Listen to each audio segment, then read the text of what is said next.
Hello! J'avais dit que j'allais vous faire une vidéo sur ma collection de livres de Noël.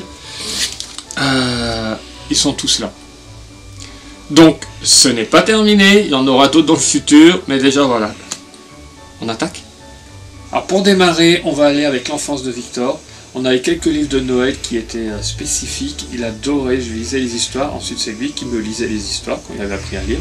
Donc un des premiers livres c'est celui-là, ça se passe la veille de Noël, les petits ours qu'on voit sur la couverture veulent trouver le plus beau sapin, pas forcément trop grand, pas forcément trop petit, et c'est la veille de Noël. Est-ce qu'ils vont y arriver? Donc c'est un livre à tirettes, donc c'est... Moi j'aimais bien jouer avec.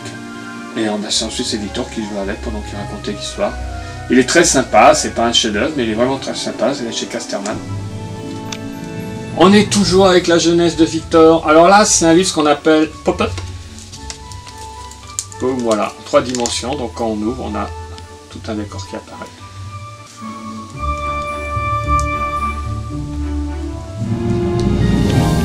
Alors voici un classique, les illustrations sont de Richard Scarry.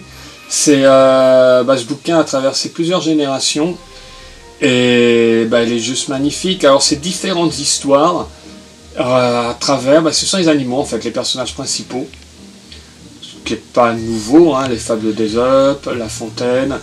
Alors, voilà, un très bel ouvrage. Donc les illustrations sont d'origine, superbe ouvrage. Alors je ne sais pas si vous pouvez encore le trouver celui-là ou des rééditions. Faites bien attention qu'il y ait les illustrations d'origine pour ce livre.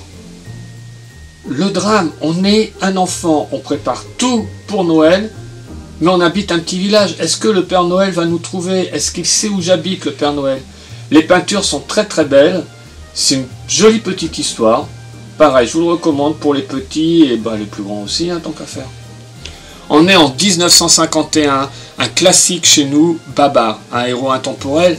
Donc lui aussi, il a eu son histoire avec le Père Noël. Donc je répète, il date de 1951. C'est une belle histoire. Moi j'aime bien les aventures de Babar, c'est assez sympa. Il a un petit peu disparu à l'heure actuelle des radars, mais voilà, intemporel selon moi. Parce que vous êtes un peu de la même famille quelque part, parce que... Pardon. Donc oui, forcément c'était inévitable, Victor adorait, moi j'adorais lui lire. Plusieurs histoires de Winnie consacrées à Noël. C'est un incontournable. Winnie Noël, voilà, c'est fait pour moi. Il y a quelques années, il y a eu toute une mode sur les ouvrages consacrés aux dragons, la sorcellerie, les magiciens. Bien sûr, il y a eu sur le Père Noël, où on nous explique en détail, avec un tas de facsimilés, soi-disant d'origine ou non. Dans cet ouvrage, on peut visiter l'étape du Père Noël, on a la faune qu'on peut trouver au pôle Nord, le traîneau en détail avec le poids, les vitesses qu'il peut atteindre. Ça fait office de livre très complet, un vrai documentaire. Et c'est très bien pour les enfants. Alors bien sûr, ils ne pourront pas le lire eux-mêmes, il faut avoir quand même un certain niveau de lecture, mais ça fait vraiment, le Père Noël, il existe, et ceux qui ont fait le livre, ils sont allés à sa rencontre et ont fait ce reportage. Très bel ouvrage. Alors maintenant, je voudrais vous parler des Little Golden Books, qui est une institution aux États-Unis. Quelques-uns ont été traduits en France, mais toujours en France, une petite digression, il existe un magnifique ouvrage chez Urban Books. Alors on les connaît pour Urban Comics, c'est eux qui éditent en France tous les livres d'ici. Mais voilà, ils ont fait cet ouvrage qui est absolument magnifique, qui est consacré aux Golden Books. Donc comme je disais, c'est une institution, ça a plusieurs décennies aux États-Unis, les illustrations sont juste magnifiques. Pour moi, c'est un livre incontournable quand on est fan de Disney ou de littérature. Dans les Golden Books, j'en ai quelques-uns. Alors, bien sûr, ils sont en version originale. Donc on a celui-ci, ces trois-là.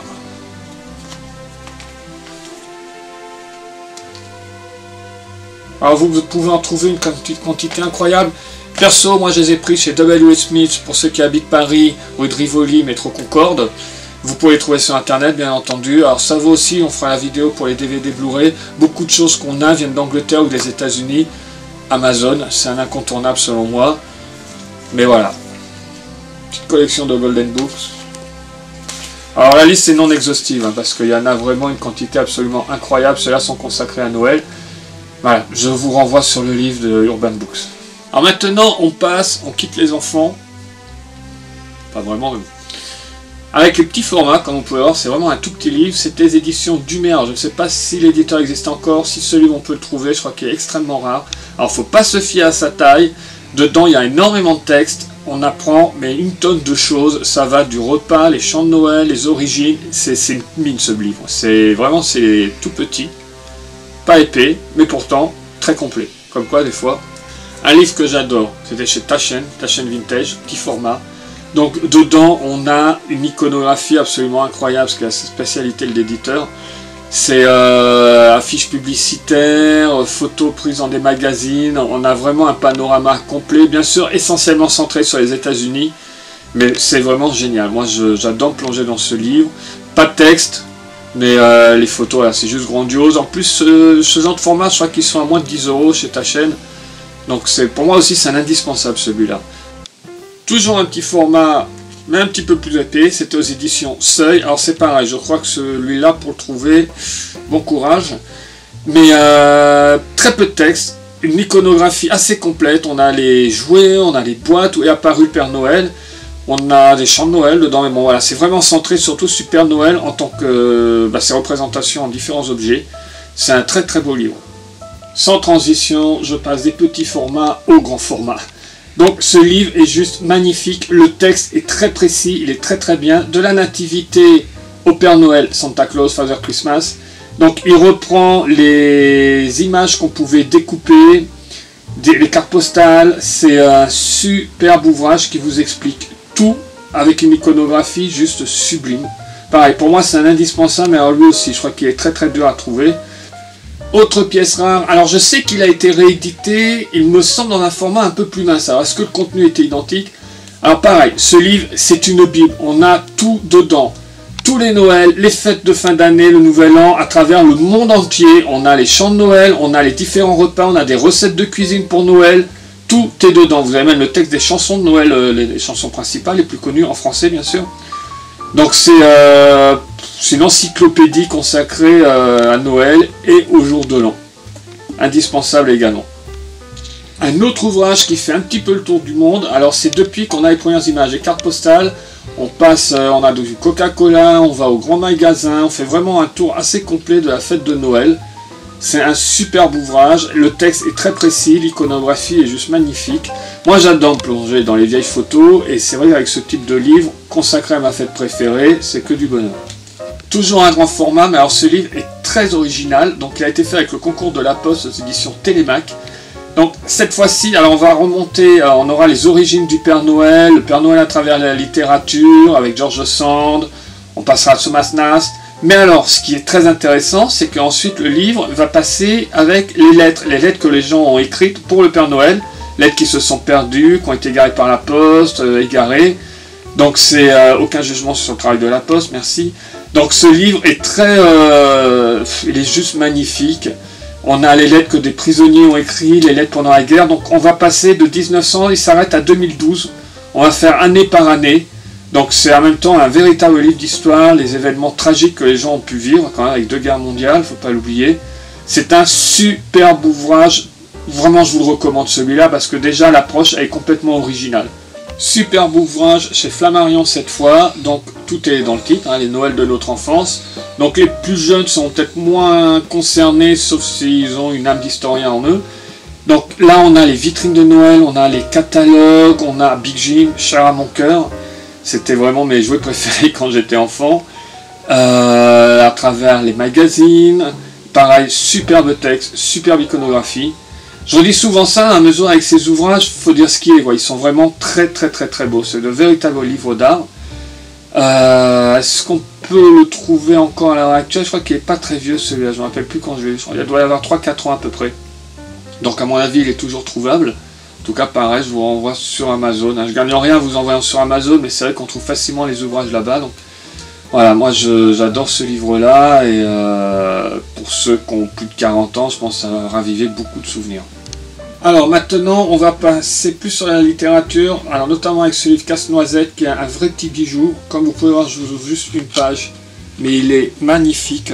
C'est avec de la découpe, donc c'est le conte qu'on ne présente plus. Superbement illustré, mis en valeur, pardon. Alors, Frank Elbaum est un auteur, vous ne connaissez peut-être pas, mais c'est lui qui a écrit Le Magicien d'Oz. Les histoires d'Oz, il n'y a pas qu'un volume. Le Magicien qu'on connaît grâce au film. Un peu plus tard, Disney fera une version des années 80. C'est pas leur version à proprement parler, parce qu'en effet, il y a plusieurs histoires d'Oz. Donc récemment, on a eu le film réalisé par Sam Raimi avec James Franco, qui n'a pas été un grand succès, qui n'est pas une réussite totale non plus. Donc, Frank Baum a écrit son histoire du Père Noël. Pourquoi? Il n'aimait pas les origines européennes, les origines liées au christianisme, ce genre de choses, ça ne lui plaisait pas trop. Donc il a créé une véritable mythologie du Père Noël qui se rattache au monde d'Oz. Dans certaines histoires de Wizard of Oz, d'ailleurs, le Père Noël est présent. Dans cette histoire, on parle du magicien d'Oz. Donc c'est une vraie mythologie américaine qu'il a créée. Ce livre est génial et il a influencé... vous ne le connaissez peut-être pas, mais en tout cas, la plupart des films que vous voyez, que ce soit la série des Santa Claus réalisée par Disney, la plupart des films américains qui ont trait au Père Noël, très souvent, ils ont été puisés dans cet ouvrage, dans les origines écrites par Baum du Père Noël. C'est une de mes histoires préférées que je lis chaque année. Alors, une édition très intéressante, je vous montre ça tout de suite, attention magie. Les éditions Delcourt, il y a quelques années, ont fait cet ouvrage qui est magnifique. Donc, c'est l'histoire de Baum mis en bande dessinée. C'est sublime.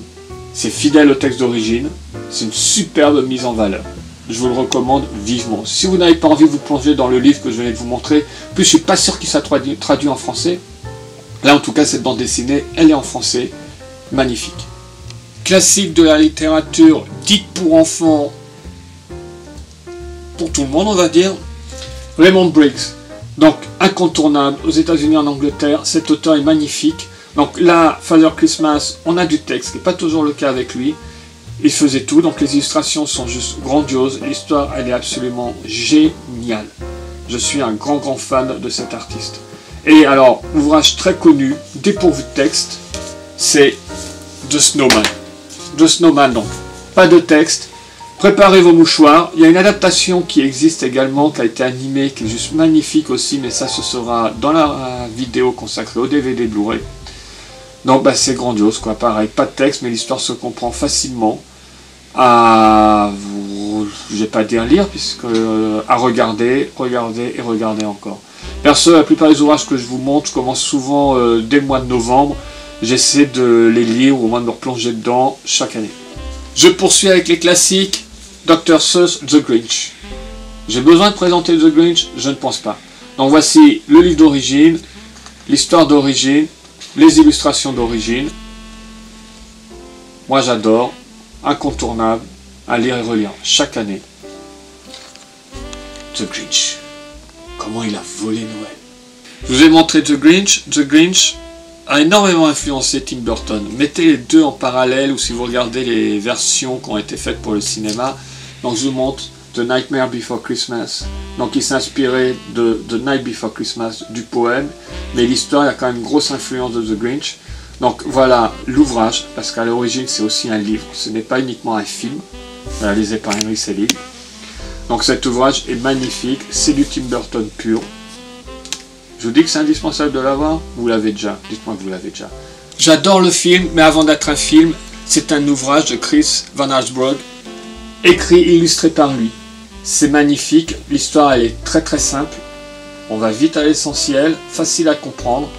Le film est très différent en fait, on peut voir les deux, il n'y en a pas un qui va être un vrai spoiler pour l'autre, par le nombre de scènes qu'ils ont rajoutées. C'est juste magnifique, voilà, je suis amoureux de cet ouvrage. J'aime le film aussi, même si beaucoup de gens n'aiment pas. Je parle beaucoup de cinéma, vous connaissez le film Elf, un classique de Noël incontournable. À la fin, le livre de ses aventures est édité. Le voilà, il existe, vous pouvez le trouver. Alors je pense pas qu'il a été traduit en français. Alors c'est un petit format, contrairement à dans le film on nous montre un grand format. Peut-être qu'il existe en grand, en tout cas voilà. Moi je l'ai en petit format, donc bah, c'est génial, c'est différent du film. Et si vous aimez le film, là vous allez rien de vous dire, mais bon sang, il a eu où ce livre? Pareil, vous le trouvez sur Amazon. Si je vous dis Le Seigneur des Anneaux, Le Hobbit, vous allez me répondre Tolkien. Et je vous dis Father Christmas. Chaque année, Monsieur Tolkien, un de mes auteurs préférés, écrivait des lettres signées du Père Noël à ses enfants. Donc chaque année, les enfants écrivaient une lettre au Père Noël, ça on le fait tous. Tolkien répondait au nom du Père Noël à ses enfants. Les illustrations étaient faites de lui, les lettres sont magnifiques. Certaines, moi, m'ont mis la larme à l'œil, il faut dire ce qui est. C'est très touchant. Donc il prenait la peine de faire des dessins, d'écrire des lettres mais très poussées à ses enfants. Voici une compilation. Alors attention, j'ai vu des rééditions de cet ouvrage sans les illustrations de Tolkien. Les lettres étaient juste mises telles quelles comme un roman. Non, vous n'achetez pas ces ouvrages-là, vous pouvez trouver des éditions, alors celle-là je crois qu'elle coûte cher maintenant, mais ça a été réédité en format beaucoup plus souple, en tout cas avec les illustrations.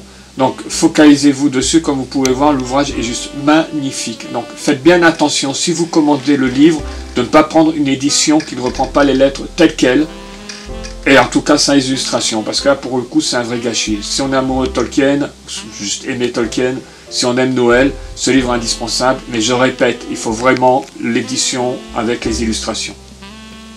Alors vous l'avez peut-être aperçu tout à l'heure dans les Golden Book, The Night Before Christmas. C'est un classique, c'est un poème de Clement Seymour.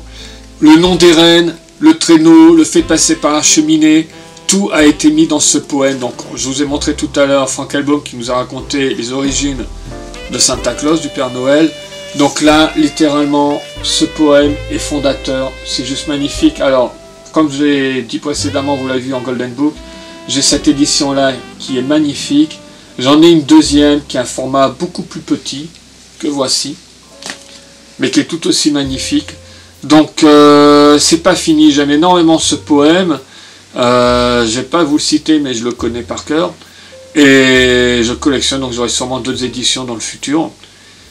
Pareil pour Charles Dickens, j'enchaîne immédiatement pour terminer la vidéo. Deuxième prénom de Victor, attention là les fans purs, vous le savez, vous savez pas, c'est Charles, qui vient de Charles, à l'origine c'est pour Dickens, Chaplin. Donc Charles Dickens, un de mes auteurs préférés, regardez le beau pavé que je vous montre. Donc vous connaissez Christmas Carol, un cantique de Noël, c'est un classique qui a été adapté maintes et maintes fois au cinéma, dans les séries télé. C'est un incontournable, mais il n'a pas écrit que ça, parce qu'il avait une commande à faire, et chaque année il écrivait un conte de Noël, qui sont dans ce livre, avec d'autres contes, comme vous pouvez voir, consacrés aux fantômes. Mais là j'ai l'intégralité donc des contes de Noël écrits par Charles Dickens, ils sont tous magnifiques, bien sûr, Christmas Carol. Alors lui, j'avoue, il m'arrive de le relire en dehors de Noël. Je suis un fanatique de l'histoire de Scrooge, qui va donner le nom original à Picsou d'ailleurs. Donc, beaucoup de versions existent, mais ça, on en parlera plus tard avec les DVD. Donc voilà, cet ouvrage est magnifique, les illustrations sont d'origine. Bien sûr, c'est en anglais, ce n'est pas en français, mais alors, accrochez-vous bien, si vous pouvez lire l'anglais, et si vous aimez Dickens, si vous aimez Christmas Carol, regardez ce que j'ai à vous montrer. Regardez ce que j'ai trouvé. Donc, vous avez d'un côté le texte d'origine, le manuscrit d'origine écrit par Charles Dickens lui-même, avec les ratures, les rayures, voilà, avec les fautes, avec tout. Et de l'autre côté, vous avez le texte terminé tel qu'il est édité. C'est un pur bonheur. C'est voir l'écriture de Dickens, alors c'est pas toujours facile à lire. On a à côté, quand on connaît bien l'histoire, bon, voilà, on se débrouille bien, mais voilà, cet ouvrage, il est précieux dans la bibliothèque. C'est terminé, j'espère que ça ne vous a pas ennuyé, que c'était pas trop long. Donc, bien entendu, j'ai pas prévu de mourir demain, donc ce que vous venez de voir, c'est qu'un début, j'ai envie de dire. Parce que chaque année, d'autres livres s'y rajoutent, c'est comme pour les DVD et les Blu-ray. Donc la même chose, chaque livre, tout ce qu'on a dans nos collections, c'est parce qu'on les aime, ça a été lu et relu dans certains cas, sinon ça ne serait pas dans la collection, tout simplement. Donc j'espère qu'il y a des titres où vous ne les connaissez pas, je vous ai fait découvrir. Tout ce que je vous ai montré, pour moi c'est indispensable si vous aimez Noël à avoir chez vous. Je sais que certains, ça va être très dur de les procurer. Bonne chasse, c'est aussi dans le jeu, c'est un chasseur, j'aime bien faire les bouquinistes en bord de Seine. Je vous en avais parlé en story une fois dans Instagram. Joseph Gilbert, c'est une mine, on peut trouver, mais vraiment pour pas cher, en occasion. Des livres épuisés sont en occasion chez eux. Donc si vous êtes de passage à Paris ou si vous habitez Paris ou pas très loin, allez-y, Joseph Gilbert, ou après pareil, Amazon, chassez. Si vous lisez en anglais, W.O. Smith, Audrey Rivoli, Métro Concorde, pareil Amazon, Amazon UK, Amazon.com. Essayez de les trouver. Sur Amazon.fr, on peut trouver beaucoup de livres en anglais, des livres américains également. Donc bonne chasse, et puis sur ce, bye bye.